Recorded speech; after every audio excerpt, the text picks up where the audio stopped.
Soyez les bienvenus sur le plateau de 9h50 le matin, votre émission, votre magazine du quotidien dans lequel on vous informe, on vous inspire et on vous permet de souffler. Aujourd'hui, nous aurons Lolo, Emma et Oui, pour les découvrir, il faudra bien rester avec nous. Tout ça, évidemment, avec la joyeuse troupe de 9h50 le matin, Nicolas Deuil, Julie Jacquard et Raphaël Yem. Mais pour démarrer, vous le savez désormais, c'est notre tradition. Voici notre humeur du jour en chanson.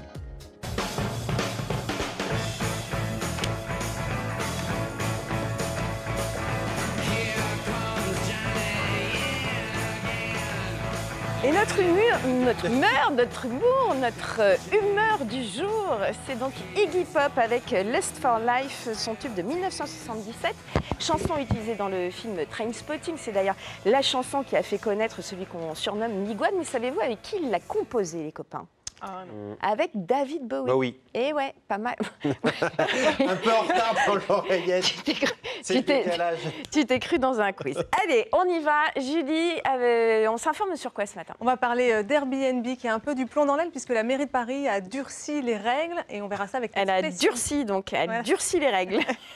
Et on verra ça avec notre spécialiste IMO, Olivier Marin. Nicolas Deuil, vous qui êtes le champion du quiz, avec qui on s'inspire aujourd'hui? J'ai gagné. Avec Emma, on va parler charge mentale. Elle est dessinatrice, elle est un poil féministe, un poil militante, mais c'est bien. Elle met le doigt, elle met le crayon, elle met aussi le texte sur les relations entre les hommes et les femmes. On va essayer de se réconcilier, c'est peut-être pas gagné. Bon, en tout cas, on va essayer, ce qui est déjà pas mal. Et puis, on a notre homme qui tombe à pic, Action Man, Raphaël Yem, sur un terrain francilien tous les matins. Et Raphaël, bonjour à vous. Jeudi, c'est mignonnerie. Ah bah c'est gentil, salut Valérie, vous aussi vous êtes très mignonne. Ça fait plaisir en tout cas de vous retrouver, moi je suis super content d'être là, je suis au parc zoologique de Paris, je suis comme un gosse. Alors pour vous dire la vérité, on s'est mis ici parce que normalement il y a les girafes qui doivent débarquer, la caméra va vous le montrer, sauf que là on n'est pas sur des girafes. C'est des biches, mais non, des mini-girafes, des petites biches. Je vais demander son avis à Jean-Charles qui est soigneur ici au parc zoologique de Paris, d'ailleurs elle vous regarde bizarrement quand même, hein. La caméra va y retourner, je pense que là il se passe quelque chose avec les téléspectateurs et téléspectatrices de 9h50 le matin. Elles ont envie de passer un message. Jean-Charles, les soigneurs, comment ça va? Ça va très bien, merci. Merci de nous accueillir ici. C'est pas des girafes, camarades, hein? Alors non, là on a des grands coudous, voilà. Des grands coudous, c'est les grands coudous qui arrivent avant les girafes, juste avant d'ailleurs. C'est quoi un grand coudou, Raphaël? Débarquer. Un grand coudou, regarde Valérie, c'est ça. Un grand coudou, c'est quoi, on me demande en plateau? Ah ça va être une grande antilope, voilà, qui va vivre en Afrique. Et en tout cas, elle est là, elle est visible, et elle est un peu à la cool ici au parc zoologique de Paris. Et on a dit mignonnerie, pourquoi? Parce que tout à l'heure, dans l'émission, il faudra bien rester avec nous. Qu'est-ce qu'on va aller voir? On va aller voir les petits jaguars et les petits fossas qui sont nés cette année. On va voir des bébés fossas, des bébés jaguars. Vous n'avez pas envie de manquer ça? Ah non. Alors à tout à l'heure. On adore déjà, Raphaël. Merci beaucoup. Au parc zoologique de Paris, anciennement appelé Zoo de Vincennes. Pour vous c'est quoi des fossas? C'est une espèce aussi. Vous chercherez sur votre Google. 9h50 le matin, animaux. c'est parti pour démarrer, on s'informe.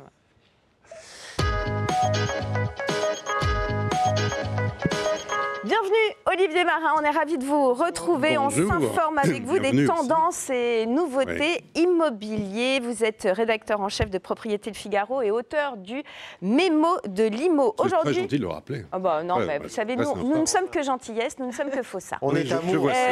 Aujourd'hui, vous vouliez nous parler du phénomène Airbnb, tendance lourde puisqu'on peut se loger par ce biais dans 880 communes d'Île-de-France, qui est énorme.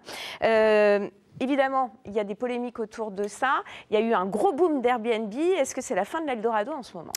Alors, on resitue simplement, effectivement, Valérie, peut-être le contexte. Effectivement, Internet a complètement bouleversé la façon dont on achète, on consomme, on se déplace, on voyage. Ça a complètement bouleversé les choses. Et cette location touristique saisonnière, qui fait qu'elle met en relation des gens qui veulent partir dans un pays étranger, ou d'ailleurs même en France, entre un loueur et un propriétaire, avec un pourcentage qui est en fait récupéré par une plateforme, donc c'est Airbnb, mais c'est aussi Abritel, Holidays, il y en a plein d'autres.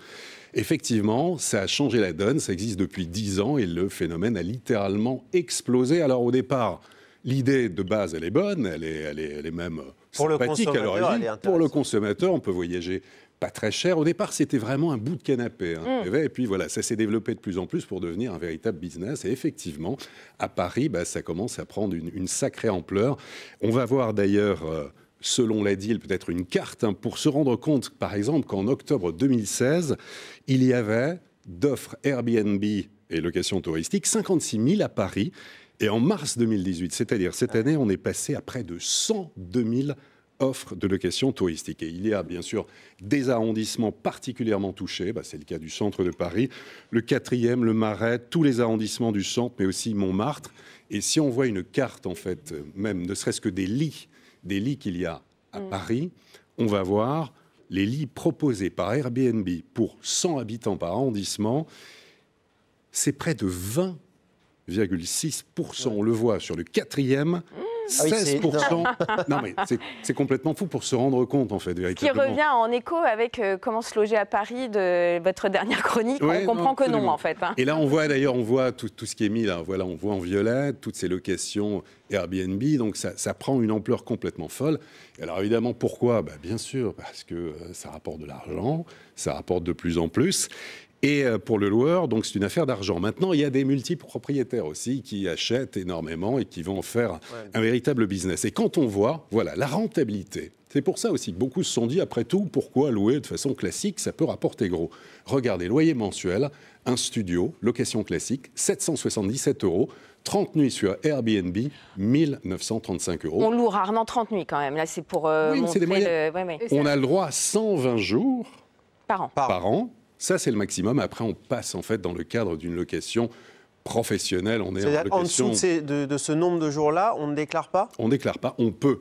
Alors, ce qui se passe si l'on voit effectivement les points positifs et les points négatifs, mais quand même, c'est parlant de voir la différence. Et notamment, quand il y a eu l'encadrement des loyers à Paris, beaucoup de propriétaires se sont dit, après tout, voilà, on va faire notre beurre différemment. Notre beurre avec ça. Alors, les points positifs, effectivement, on va commencer quand même par le positif. Celui qui respecte la limite des 120 jours maximum par an, c'est un complément de revenu, évidemment. Ça peut permettre de payer ses vacances, tout simplement. Vous connaissez autour de vous plein de gens qui ont dit, ça m'a permis, ou même pour un mariage ou différentes choses. Pour le tourisme, généralement, c'est un moyen de payer moins cher qu'un hôtel, donc c'est plutôt quand même sympa. Il faut savoir qu'en moyenne, on est de 69 € pour une nuit dans le 20e, ça va jusqu'à 223 € la nuit dans le 8e arrondissement. Et puis pour la ville de Paris, c'est quand même de l'argent, des touristes qui rentrent dans les boutiques et les commerces. Alors les points négatifs, évidemment, là où ça va très loin, c'est que toutes ces locations touristiques, c'est moins de logements pour les habitants, c'est des étudiants qui ne trouvent pas non plus à se loger.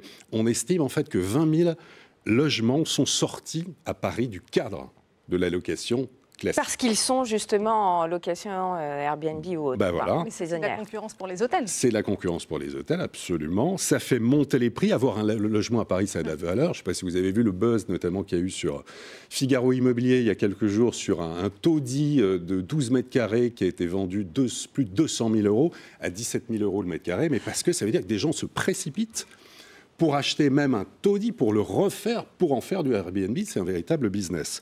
Ça concurrence les hôtels.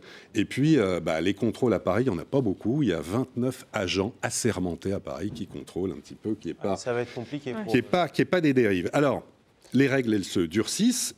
Si le propriétaire dépasse les 120 jours de location par an, ou si elle n'est pas accompagnée d'un numéro, maintenant, vous voyez, il faut un numéro d'enregistrement, qu'il faut récupérer auprès de la mairie de Paris.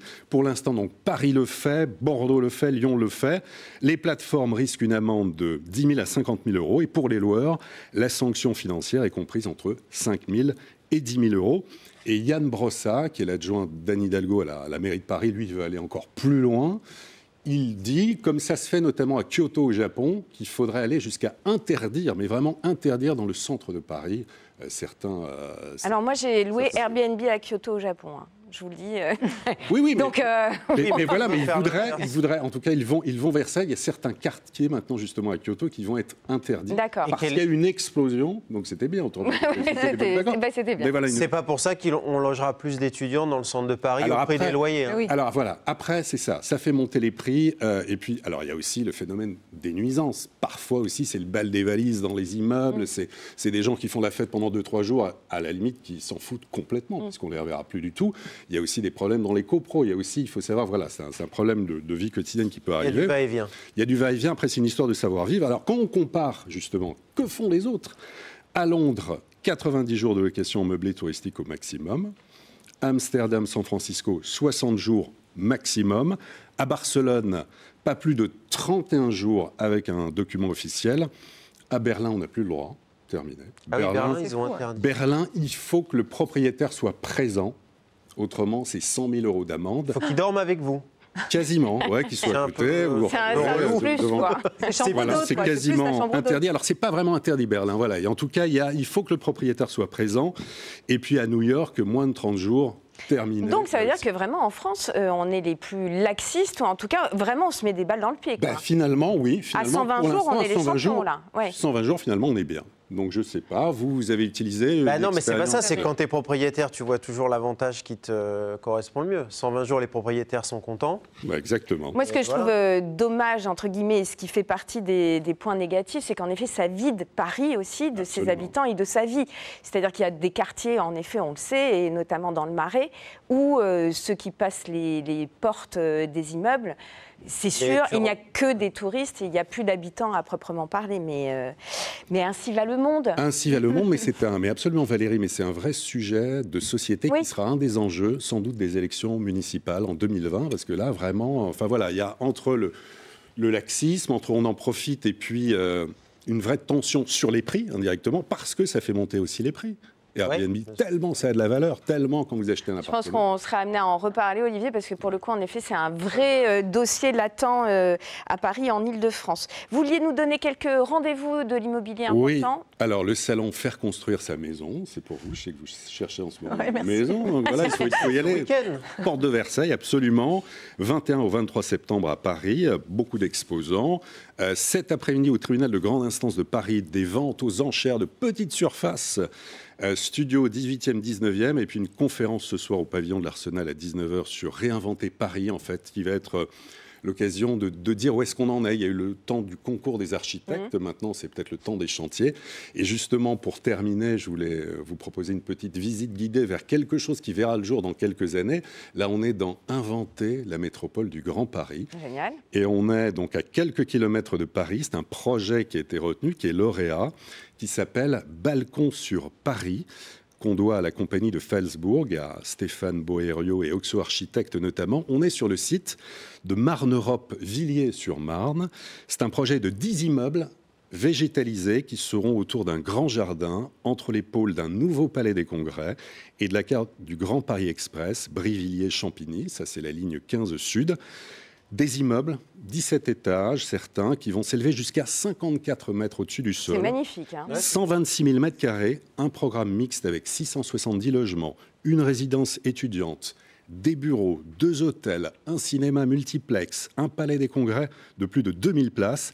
Villiers-sur-Marne, voilà, c'est à 15 km de Paris, 28 000 habitants, 3 400 € par mètre carré en moyenne dans l'ancien. Et là, pour l'instant, il y a certains programmes appartements qui sont commercialisés autour de 4 000 € par mètre carré dans le neuf. Et le chantier doit démarrer l'an prochain, en 2019. Alors, le truc, c'est que quand on connaît la date de début d'un chantier, on ne sait pas la date de fin, en fait. Ça, c'est un autre sujet, absolument. C'est un autre sujet. Merci beaucoup. C'était pour vos petits-enfants. C'était passionnant. Merci beaucoup, Olivier Marin. On sera ravis de vous retrouver dans 15 jours. 9h50 le matin, vous le savez, à Le Don d'Ubiquité. On est avec vous. On est aussi ailleurs grâce à Raphaël Yem qui, vous le savez, est au parc zoologique de Paris, anciennement Zoo de Vincennes. Vous nous avez promis des petits jaguars. On veut les jaguars. Et puis, vous savez quoi? Évidemment, à 10h du matin, les animaux sont encore dans leur loge de nuit. Donc, petit à petit, ils commencent à se réveiller. On vient d'ouvrir justement celle des bébés jaguars pour que... On croise les doigts, hein. Elles arrivent pendant le direct. J'ai été rejoint par Claudine qui est aussi soigneuse ici. Comment ça va, Claudine? Ça va bien. Bah oui, c'était ça l'événement cet été au parc zoologique. Il y a eu une naissance. Les petits jaguars. Les petites jaguars parce que ce sont 2 femelles, Aloha et Lenka. Comment elle s'appelle? Oui, Aloha, Lenka. Tout s'est bien passé? Oui, excusez-moi, c'est encore le matin, je suis très excité, hein. Très enthousiasmé d'être ici. Et du coup, vous devenez sourd, quoi. Comment ça se passe, Else? Oui, voilà, c'est ça. Comment ça se passe alors avec les bébés et le public? Bah, ça se passe plutôt bien. Généralement, elles sont plutôt visibles sur l'autre baie de vision. Elles sont assez joueuses, donc il y a toujours de l'action. Oh là là, là il y a, Et on peut les la voir. maman Jaguar qui est là. S'il vous plaît, Laura de la caméra, on va regarder. Évidemment. Alors, vous imaginez bien qu'on n'a pas pris le risque de rentrer dans l'enclos ce matin, puisque sinon, le bout de poulet qu'ils sont en train d'avaler, bah, ça aurait été mon pied. Donc du coup, on n'y va pas. Mais là, donc, c'est la maman Jaguar. On se trompe pas, hein? Oui, Comment c'est elle s'appelle? Ah, mais on les voit derrière, les Là. petits, là-bas. Oh là Elle a là. 5 ans. Ça y est, on voit les bébés. Nicolas me dit qu'on voit les bébés. Derrière, là-bas, on les voit, ils Regarde, sont en même temps, cachés. il y a une vitre, hein, je suis bête. Hein. Regarde, regarde. Ah, ça y est, on les voit là-bas. Est-ce que avait tu penses, peur. Laurent, Là. tu peux zoomer pour nos amis de 9h50 le matin? Oh là là là là. Mais alors là, je vous dis, on est en alerte fitness. Trop beau. La mignoncité qui se dégage Ça ferait une belle paire de mocassins, quand même. de cette... Oh non, Nicolas, tu peux pas dire ça, hein, s'il te plaît. Hein. Non.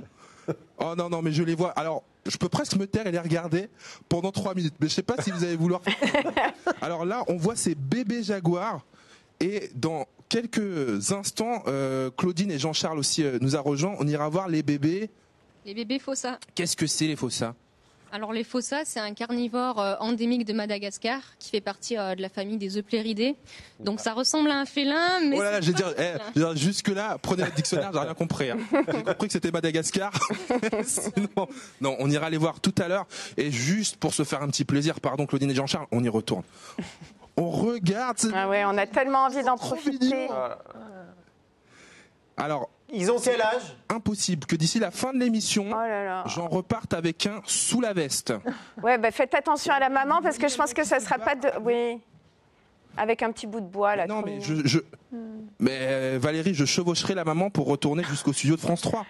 Évidemment. Alors vraiment, il nous tarde d'avoir l'image et de cette chevauchée fantastique. Merci beaucoup, Rafale. On vous retrouve tout à l'heure auprès des fossas. Donc, et on Avec les était fossas. exactement. Et puis on était bien chanceux de voir de si près Aloha et Lenka, donc ces petites jaguars nées cet été aux eaux de Vincennes. 9h50 le matin. C'est aussi l'envie de vous inspirer en vous racontant le parcours et les combats de certaines. C'est parti. Soyez la bienvenue, Emma. Certains vous voulez que je vous appellent. aide? Ça va. Certains vous appellent Emma Clit, Clit comme clitoris, du nom du blog et surtout du site internet qui vous a fait connaître. Mais votre nom de dessinatrice, c'est bien Emma. Vous êtes dessinatrice de trucs moches mais qui veulent dire des choses, féministe, inclusive, antiraciste, anticapitaliste. Je ne me permettrai pas, mais c'est comme ça que vous vous présentez sur votre compte Twitter. Ce qui nous intéressait en vous recevant, c'est bien sûr ce dont vous parlez dans vos BD, qui sont au-delà de la BD. Hein, c'est presque du roman graphique, puisqu'il y a beaucoup de textes, beaucoup de...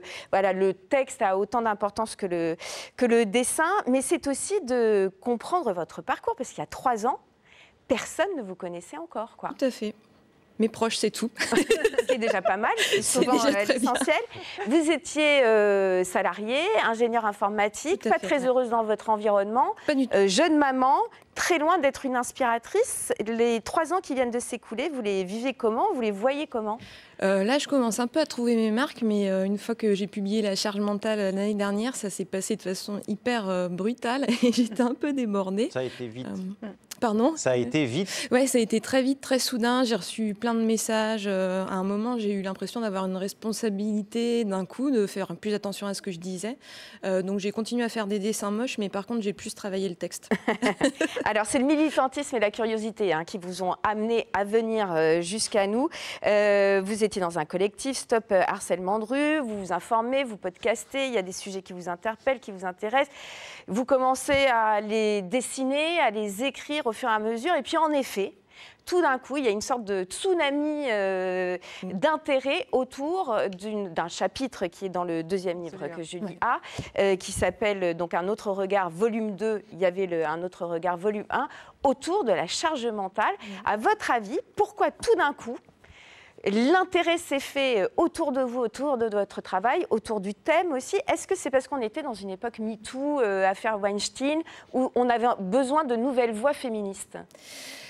Il y a peut-être de ça. Honnêtement, moi, je ne m'explique toujours pas pourquoi cette BD-là elle a fait le tour du monde et pas une autre. Je pense aussi que la charge mentale, c'est quand même une question qui touche les femmes de façon intergénérationnelle à partir du moment où on se retrouve en couple hétérosexuel, enfant ou pas. Et puis aussi internationale. C'est-à-dire que moi, quand j'ai publié la bande dessinée, en 2 semaines, elle a été traduite dans à peu près toutes les langues. Donc je pense que c'est quelque chose qui existe à tous les âges, dans tous les pays. Alors, charge mentale, si vous pouviez la définir. Et puis ensuite, je vais tout vous raconter. C'est-à-dire que depuis qu'on sait qu'on vous reçoit, donc on travaille dans un même bureau avec Nicolas et Julie. Et voilà. Et en gros, il y a une sorte de débat qui n'en finit plus. Donc, vous allez assister au débat entre ces deux personnes. Je suis bien représenté. Dans un instant, juste définir la charge mentale en quelques mots pour ceux qui nous écoutent. La charge mentale, c'est le souci permanent d'organiser, donc beaucoup pour les femmes, les tâches ménagères et voilà, la gestion du foyer. Et quand on a des enfants, les activités des enfants, leurs habits, etc. Et donc, c'est beaucoup géré par les femmes statistiquement. Et c'est invisible, donc on a du mal à dire parce que faire les choses, ça se voit, mais planifier les choses, ça se voit pas. Mais je pense que c'est aussi pour ça qu'il y a eu un tel succès avec votre BD. Vous avez réussi à mettre des mots sur quelque chose qu'on ressentait toutes, mais sans l'expliquer et sans le définir. On en parlait en exemple, mais on n'avait pas le mot pour dire maintenant on dit charge mentale et tout le monde se comprend, exactement. Donc ça fait gagner du temps. Si on parle de perfectionnisme domestique, ça marche aussi, c'est ça? Alors, je pense que ça, c'est... Parce qu'il n'y a pas que les tâches ménagères. Non, ça, c'est un reproche. Ça participe à ça. En fait, on a quand même, avec Instagram et tout ça, une espèce de culture de la maison parfaite, mais que je pense que nos mères portaient aussi quand même avec la maison, le parquet bien ciré et tout ça. Mais c'est plus du tout toléré maintenant d'avoir une maison un peu en bazar.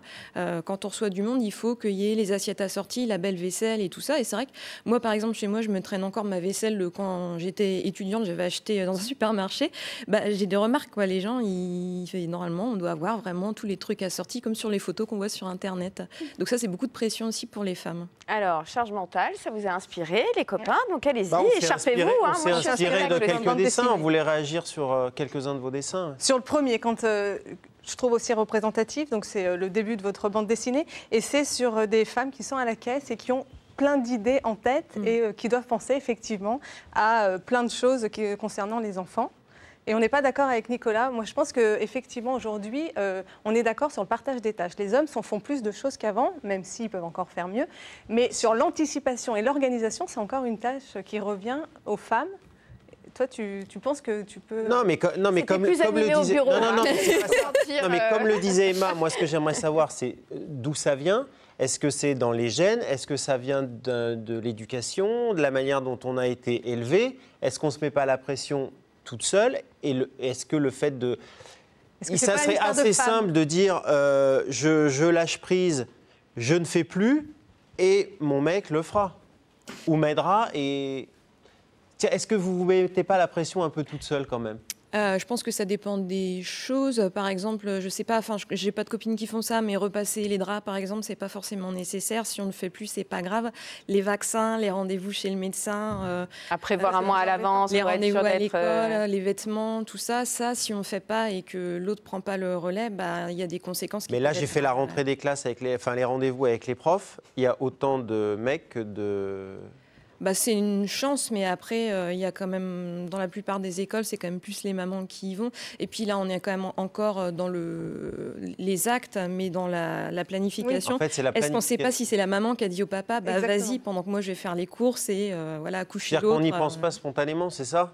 C'est d'où le titre, fallait demander. C'est-à-dire qu'il y a un progrès par rapport aux générations d'avant.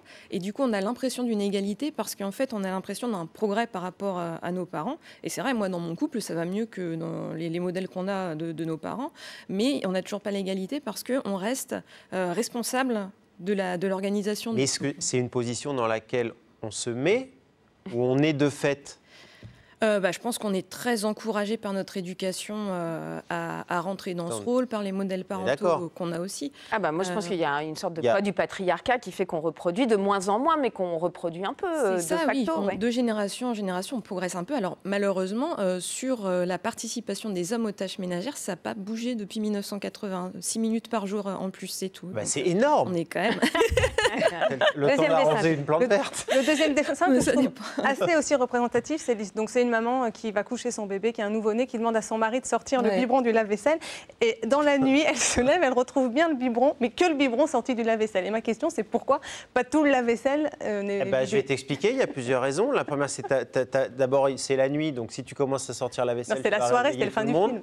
Et si elle avait demandé à son mari, sors le biberon et la vaisselle, il l'aurait fait. Mais vous êtes des Mais adultes, vous n'êtes pas des enfants. Un enfant pourrait dire, bah oui, mais sors tout le Mais lave-vaisselle, si, on un est des adulte. enfants. Mais non, vous Mais êtes on des est adultes. des enfants. C'est ça le problème, c'est que je pense qu'on reste des enfants très longtemps, voire à peu près toujours.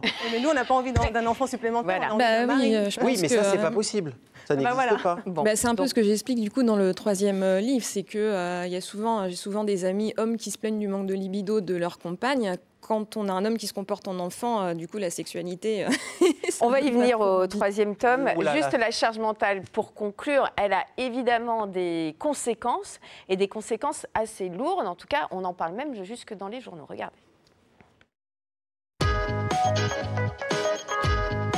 La charge mentale, un phénomène de plus en plus pesant en France, lié à la gestion constante du quotidien. 19% des Français en souffrent, dont une majorité de femmes. Elles sont 8 sur 10 concernées par cet état. Principaux signes caractéristiques, la fatigue, le stress et le sentiment de ne pas y arriver. Pour 82% des Français, l'excès de charge mentale peut générer de l'agressivité et conduire à un burn-out professionnel. Alors comment faire pour limiter cette charge mentale ? Plus de la moitié des Français interrogés reconnaissent que le lâcher-prise permettrait de mieux la gérer. Chez les personnes en couple, la gestion du quotidien est majoritairement assurée par les femmes. La répartition des tâches est donc à revoir. Mais il faut aussi accepter de ne pas être parfait, déculpabiliser et se faire aider. Voilà, accepte. Ouais. Ouais, non, 2 secondes quand même. Je vais revenir sur un truc parce que vous dites l'homme-enfant la libido par rapport à l'homme-enfant, c'est pas non plus super sexy. Un mec qui fait le repassage et qui donne le biberon. Bah, si. Ah ouais, donc on est. Non mais il n'y a pas quand même un petit côté, sans être macho complètement T'as arrêté débile les en otages, je restant crois. sur le canapé en ne faisant rien. On ne parle pas de ça, mais que le mec soit un tout petit peu mec. Oui, C'est mais on pas peut non être plus mec et... désagréable. Enfin, moi, je suis pas trop là-dessus, mais on peut être mec et passer l'aspirateur, c'est pas trop Oui, non, C'est bien pas sûr. incompatible, en fait. torse nu ou je sais pas quoi. Ah oui, c'est ça. Mais non, je pense que Grosse c'est leçon, bien. là, il y a des grosses claques pour Nicolas quand même. Beaucoup Toi, trop t'es pas sympa d'informations. parce que dans le bureau, tu étais aussi parfois de mon côté. Là, je suis lâché en plein plateau. Moi, je suis neutre. Moi, je suis la Suisse. Elle aime Justement, on en parlait. Le lâcher-prise comme solution, entre guillemets, à la charge mentale, plus facile à dire qu'à faire, parce que c'est quand même tout un chemin. Ce qui nous amène, je trouve, à une notion très intéressante qui est la charge émotionnelle. C'est donc votre tout dernier ouvrage aux éditions Massot. La charge émotionnelle après la charge mentale, c'est de se sentir investi du bien-être des autres et de penser qu'en fait, on peut en être responsable en tout point de l'ennui, du manque de ceci ou de cela. Notion très féminine aussi. Qu'est-ce qui vous a amené à parler de ça, en fait, de la charge émotionnelle? Alors en fait, pour préparer la BD sur la charge mentale, j'ai fait beaucoup de forums féminins, j'ai lu les commentaires des femmes qui galéraient un peu avec ça, et il y avait des problèmes de charge mentale et de charge émotionnelle. Et du coup, quand j'ai fait la BD sur la charge mentale, je voulais tout mettre, et je me suis dit, en fait, non, c'est pas pareil, c'est 2 versants d'un même truc, donc je ferai 2 BD différentes pour chacun des 2 sujets. Donc voilà, la charge émotionnelle, c'est plus le côté mettre les autres à l'aise au prix de notre propre confort à nous, c'est ça qui est problématique. Mais c'est pas forcément typiquement féminin. En général, si, parce que ça fait appel à l'empathie, à plein de choses qu'on encourage beaucoup chez les petites filles et pas trop chez les petits garçons. Voilà, Il y lisez a du ça boulot, parce hein, qu'il y a à Pour les lire, à enfants. voir évidemment avec les dessins d'Emma, et puis à lire beaucoup, très renseigné avec des infos. Vous allez en effet, vous faites un travail journalistique quand même de sources. Voilà, vous travaillez beaucoup. Et on en reparlera parce qu'il y a plein de thèmes, notamment des planches sur le clitoris qui sont hyper intéressantes et d'autres débats de société. Une inspiratrice, voilà, il y a 3 ans. Et grâce aussi à Instagram et aux nouveaux réseaux, vous permettez, vos dessins voyagent à travers le monde. Donc on avait envie de vous recevoir. Merci beaucoup, Emma. Merci. Et tous les jours, Mais je vous aime bien quand même. voilà, une autre version de ce que peut être un homme sexy, c'est Un Jean homme en Galpion. short et en Ouais. débardeur, absolument. Jean partenaire. Galpion et ses conseils bien-être.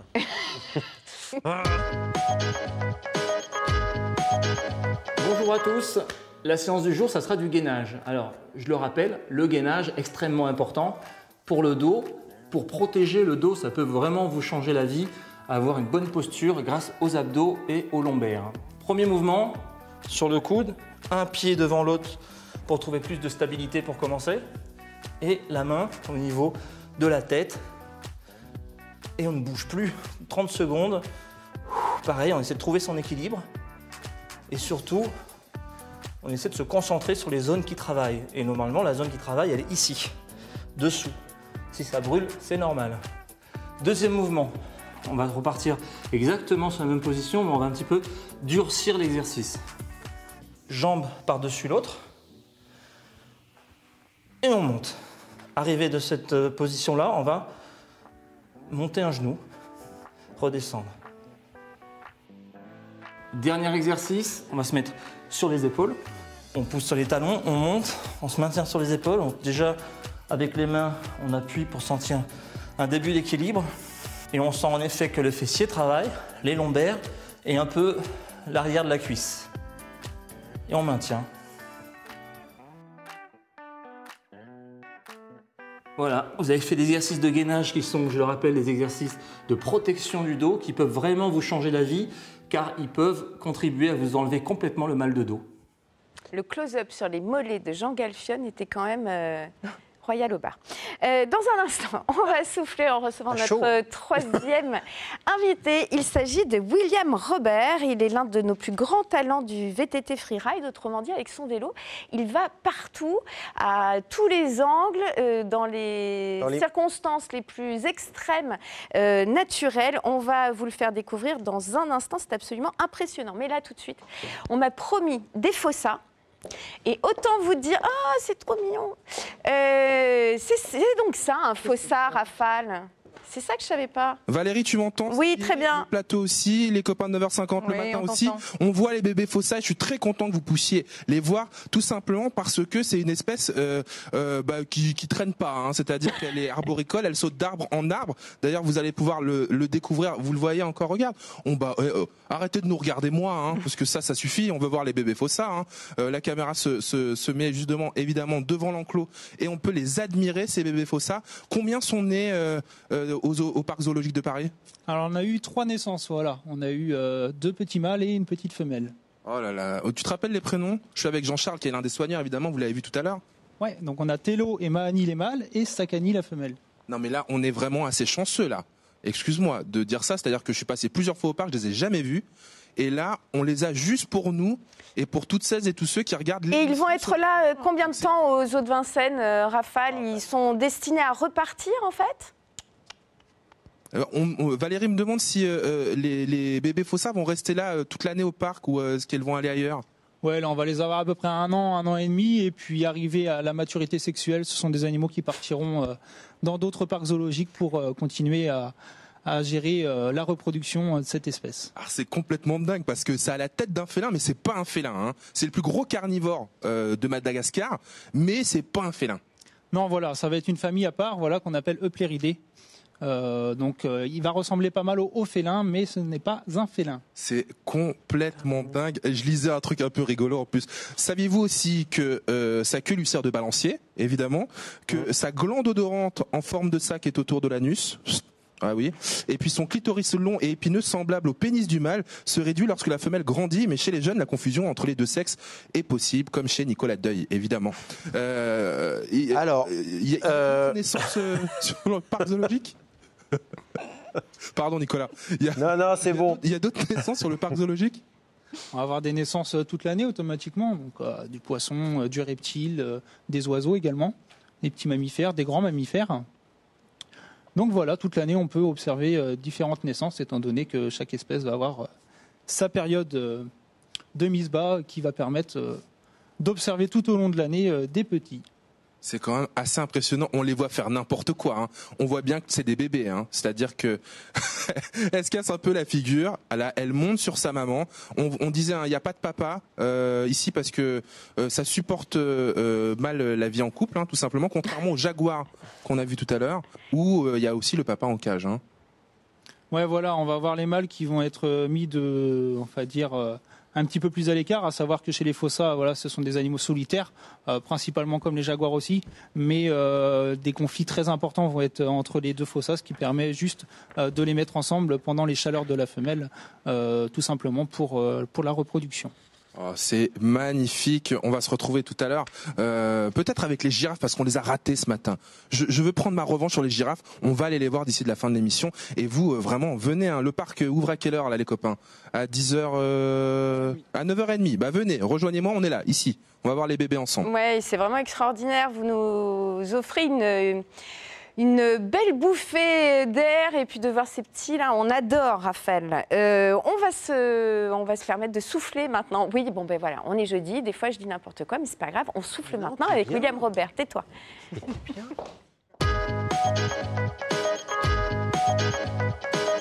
Bienvenue à vous, William Robert. Je vais vous présenter dans un instant, mais bienvenue aussi à Emmanuel Tixier, le patron du site France 3 Paris-Île-de-France et spécialiste pour nous des questions 3.0. William Robert, dans le game du ride, votre surnom c'est Oui Oui. Et oui, c'est ça. Hein. Vous avez 25 ans, vous êtes l'un des grands talents de l'Île-de-France. Vous vivez près d'Étampes dans l'Essonne et vous faites du mountain bike, autrement dit du VTT freeride. Vous êtes si fort que c'est devenu votre activité à plein temps depuis janvier 2018. Expliquez-nous déjà ce qu'est la discipline du VTT freeride.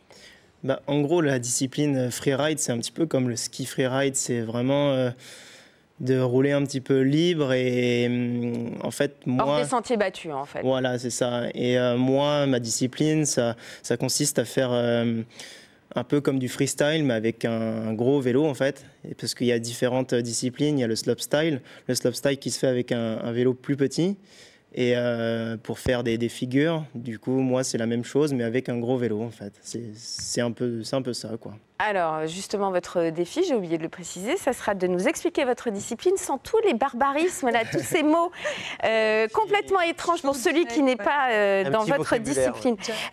Une passion qui vous est venue depuis tout petit, grâce à un copain, un voisin, c'est ça, qui lui faisait du motocross? Voilà, c'est ça, mon voisin qui a toujours fait du motocross, qui est même devenu champion du monde en 2012.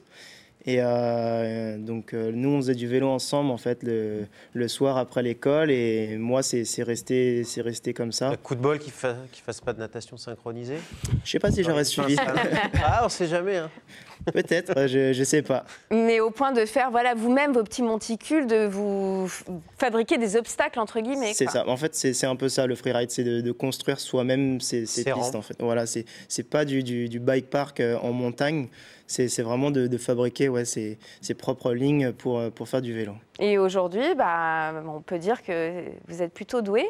On a une vidéo de vous où vous êtes amusé à faire du VTT freeride à Montmartre. C'est ça, exactement. Où il y a quelques petites marches et voici ce que ça donne.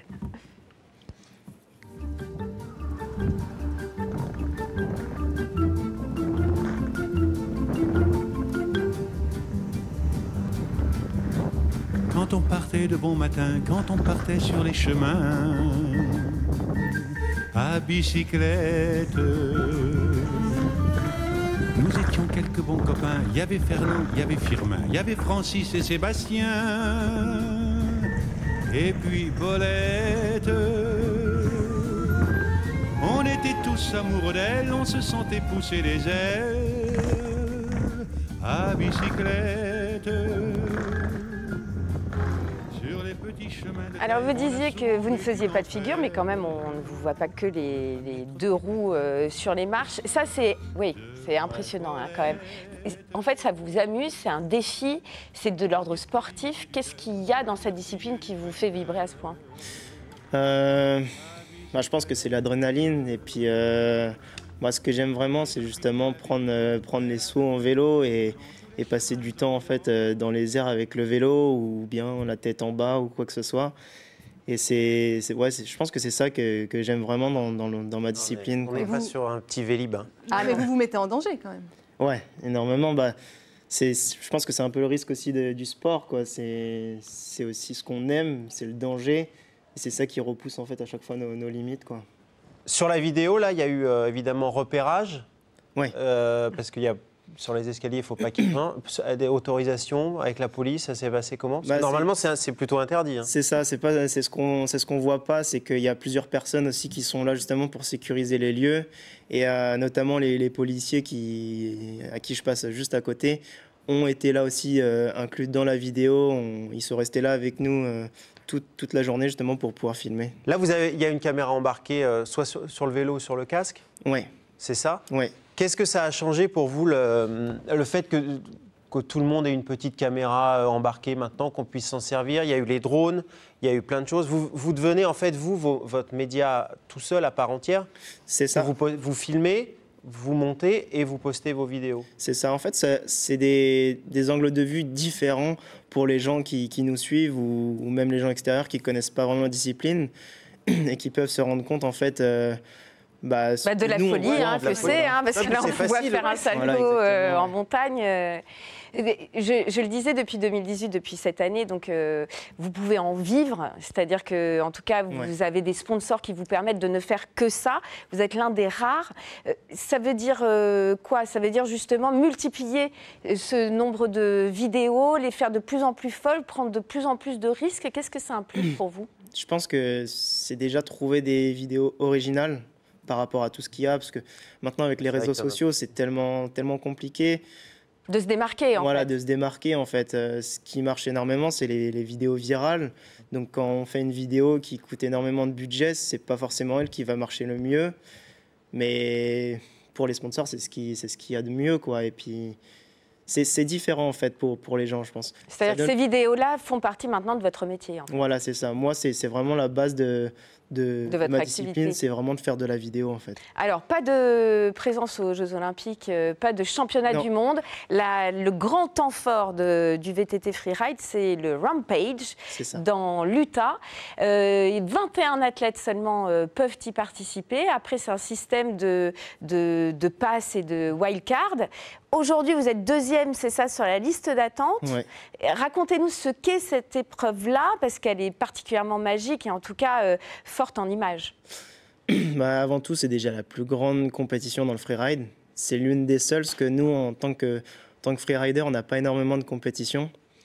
Donc c'est vraiment la plus grosse et je pense... C'est la plus mythique. Voilà, c'est ça. Déjà, le cadre est incroyable. Tous les pilotes de freeride veulent aller là-bas, mais c'est vraiment très compliqué de se faire inviter. Parce que mine de rien, c'est quand même très dangereux, donc forcément, c'est pas n'importe qui va là-bas. Mais ouais, c'est vraiment le but. En quoi c'est encore plus dangereux que ce que vous faites habituellement? Parce que en fait, cette compétition consiste à créer sa propre ligne pendant une semaine et ensuite de la rouler pendant la compétition. Mais c'est... La ligne, il faut dire, c'est la ligne que vous allez emprunter ça, pour du haut jusqu'en bas. Comment vous faites le repérage dans ces cas-là? À vélo, Non, tout se fait à pied en fait. Et après, tout se construit à la main à l'aide de 2 personnes. Donc ouais, c'est énormément de travail, mais c'est très dangereux aussi.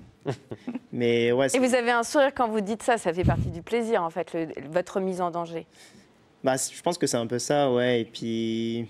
Je pense que c'est vraiment un honneur, enfin, pas un honneur, mais vraiment d'être content d'arriver en bas et d'avoir fait sa propre ligne, de l'avoir creusée, d'être arrivé en bas, de tout ce qu'on voulait faire entier. En fait. Voilà, surtout. Tout a commencé à Étampes, parce qu'avant d'arriver au Rampage, vous êtes entraîné à Étampes et en Île-de-France. C'était où vos terrains de jeu, ici, là, dans la... Notamment à Cheptainville, qui est dans le 91, et c'est un petit peu mon terrain de jeu depuis que je suis petit. Mais sinon... Il y a de quoi faire pour un gamin qui débute le VTT aujourd'hui, qui a envie de se lancer. Pas besoin d'aller tout de suite non, forcément, mais on peut commencer à... C'est ça, en fait. On peut commencer là, mais après, forcément, si on veut plus de niveau et plus de difficultés, il faut commencer à essayer de voyager un peu. Parce que notre région, elle est quand même assez limitée. On n'a pas énormément de montagnes, donc c'est quand même assez dur de trouver quoi faire. Donc ouais, le mieux, c'est d'essayer de bouger. Alors moi, je vais vous donner, vous me dites si vous connaissez, je vous donne 3 petits parcours en Île-de-France que j'ai repérés. Un premier assez facile, c'est dans les Yvelines, c'est Bois-Saint-Léger. Il y a des espaces forestiers, évidemment, des vallons, c'est 3 km de boucle. et on arrive jusqu'à une base de loisirs. C'est un parcours assez facile, on peut y aller en famille. Oui. Vous connaissez? Pas du tout. Pas du Bah, tout. voyez, on en apprend des Eh trucs ben, dans voilà. cette émission. Un parcours un peu plus compliqué pour les VTTistes de niveau moyen. C'est du côté de Dourdan. Ça vous dit rien? Bah, je connais la ville, mais après, vous n'avez pas raidé là-bas. Donc on se balade entre les chênes centenaires, les châtaigniers, on sillonne, on passe dans une ancienne forêt royale. C'est très beau, c'est 1683 hectares, donc il y a de quoi faire. Et la boucle fait 18 km 4. Et puis enfin un parcours alors plus compliqué, celui-là vous devez connaître, c'est Fontainebleau. Ouais. Sa forêt est mythique et évidemment ses rochers, beaucoup plus technique. Après, c'est que c'est des parcours vraiment de vélo. On va dire un peu balade.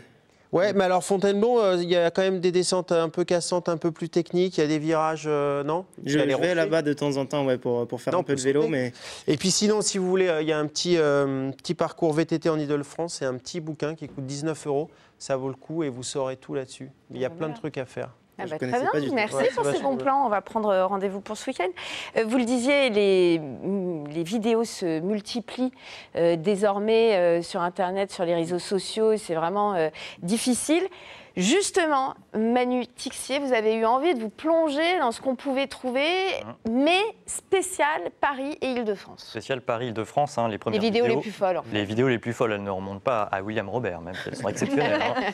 Devinez de quand date la première vidéo, en tout cas la plus célèbre, de vidéo de sport extrême. De sport extrême, bon, je dirais les années 90. Ah non, moi je dirais avant.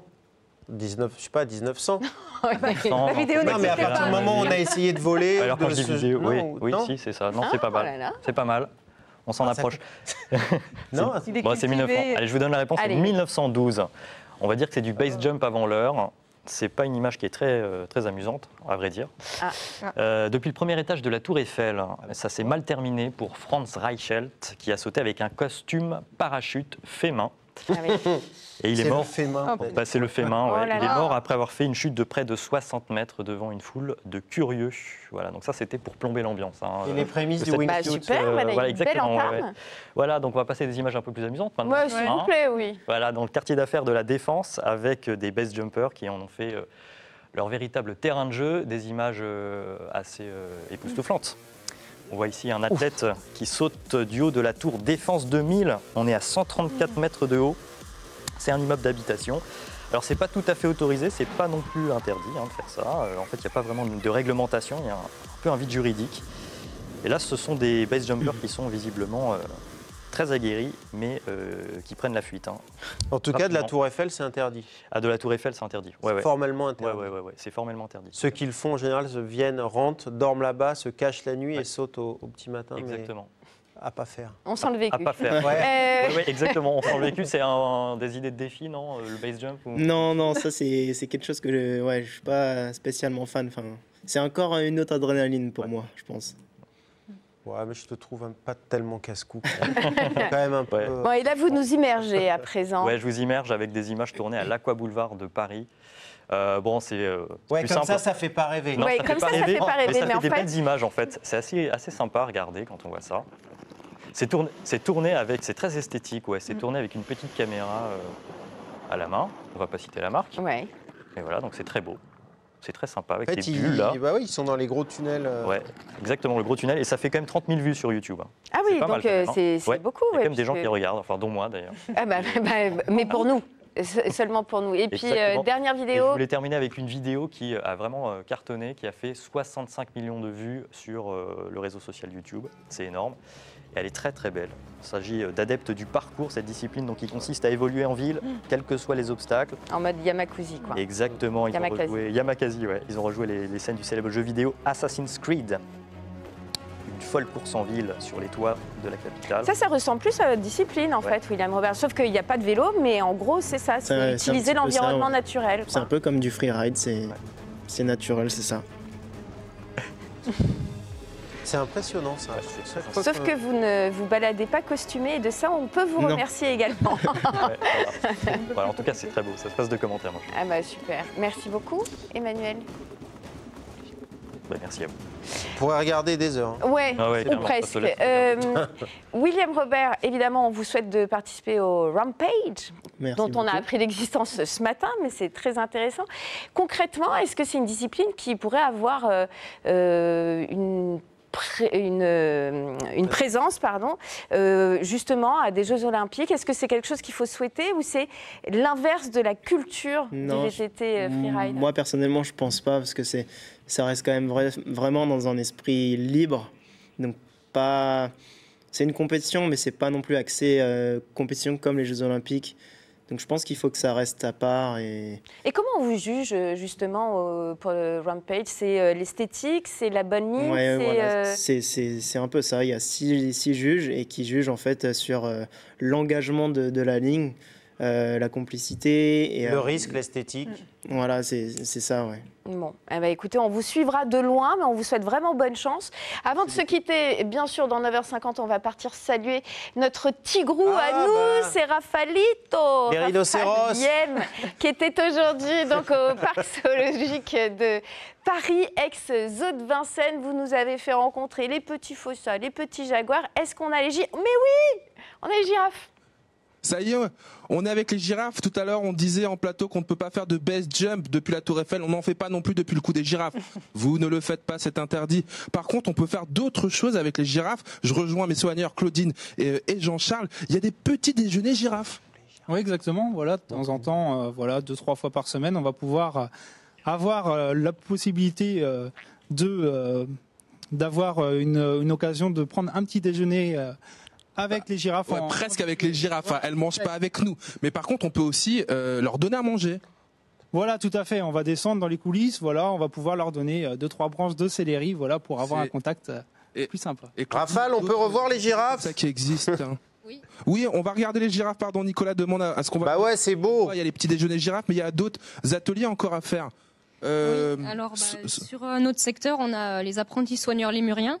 Donc, soigneurs aussi oiseaux. Oui, donc ça c'est plutôt mortel, pardon. Venez au parc zoologique de Paris, ça coûte 20 €, tarif normal, jusqu'à 3 ans c'est gratos, et il y a un tarif réduit aussi à 17 € pour les gens qui peuvent pas se payer le billet entier. Donc vraiment venez, moi c'est l'un de mes endroits préférés, et je voulais terminer ici devant les girafes parce que je les adore et c'est mon lieu préféré quand je vais au parc zoologique de Paris. Merci Raphaël. Merci Raphaël, on a été content de vous faire plaisir, et puis surtout vous nous avez fait plaisir. On va revoir ces girafes donc au zoo de Vincennes, et merci à Laurent Billot qui vous accompagne tous les matins. Merci beaucoup les copains, merci beaucoup William Robert d'être venu jusqu'à nous.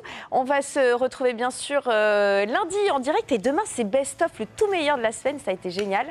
Donc regardez, salut, belle journée. Ciao.